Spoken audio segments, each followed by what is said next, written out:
हरियाणा की राजनीति में मंगलवार को बड़ा फेरबदल हुआ। मनोहर लाल खट्टर ने इस्तीफा दिया और उनकी जगह नायब सिंह सैनी को सीएम बना दिया गया।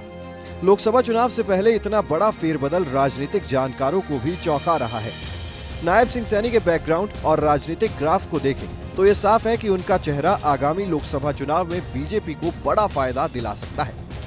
ओबीसी चेहरा होने के साथ साथ आरएसएस से जुड़ाव उन्हें बीजेपी के लिए परफेक्ट चॉइस बनाता है।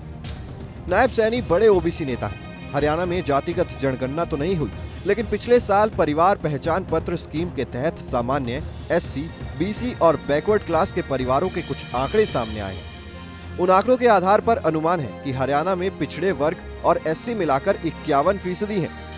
हरियाणा में कुछ समय से ओबीसी समाज के संगठनों के पदाधिकारियों की ये मांग है कि समुदाय के लोगों को हरियाणा की 90 विधानसभा सीटों में से कम 25 मिले। रोहतक में हुई एक रैली में भी कहा गया कि हरियाणा में ओबीसी समुदाय के काफी वोट बैंक होने के बावजूद समाज के लोगों को उस लिहाज से टिकट नहीं दी जाती और अब की बार लोकसभा की 10 में से 3 और विधानसभा की 90 में से कम 25 सीट ओबीसी समुदाय के लोगों को दी जाए ताकि उनको उनका हक मिल सके। ऐसे में ओबीसी वर्ग की नाराजगी शांत करने और उनका वोट बैंक अपने पक्ष में करने के लिए नायब सिंह सैनी सुटेबल चेहरा है।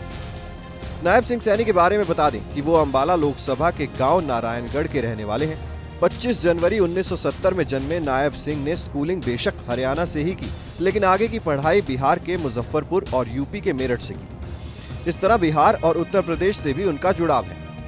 नायब शुरुआती दौर में ही आरएसएस से जुड़ गए थे और तभी से मनोहर लाल खट्टर से प्रभावित थे।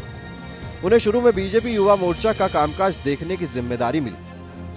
उसके बाद उन्होंने जिला अध्यक्ष के तौर पर काम किया और 2009 में बीजेपी किसान मोर्चा हरियाणा के प्रदेश महामंत्री बने। सक्रिय राजनीति में नायब 2010 में उतरे और नारायणगढ़ से चुनाव लड़ा, लेकिन जीत नहीं सके। इसके बाद 2014 में वो नारायणगढ़ सीट से विधायक बने और फिर 2016 में हरियाणा सरकार में राज्य मंत्री रहे। इनके पास खनन मंत्रालय का जिम्मा था।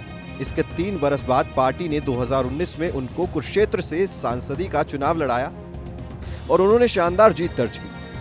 नायब सिंह सैनी मनोहर लाल खट्टर के नजदीकी भी हैं। ऐसे में संगठन के भीतर गुटबाजी की आशंका भी बेहद कम है।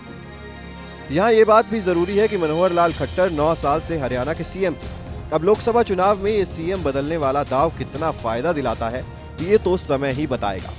फिलहाल इस वीडियो में इतना ही। इस खबर को लिखा है हमारे डेस्क के साथी अपूर्व श्रीवास्तव ने। बाकी खबरों के लिए देखते रहिए न्यूज़ नेशन डिजिटल।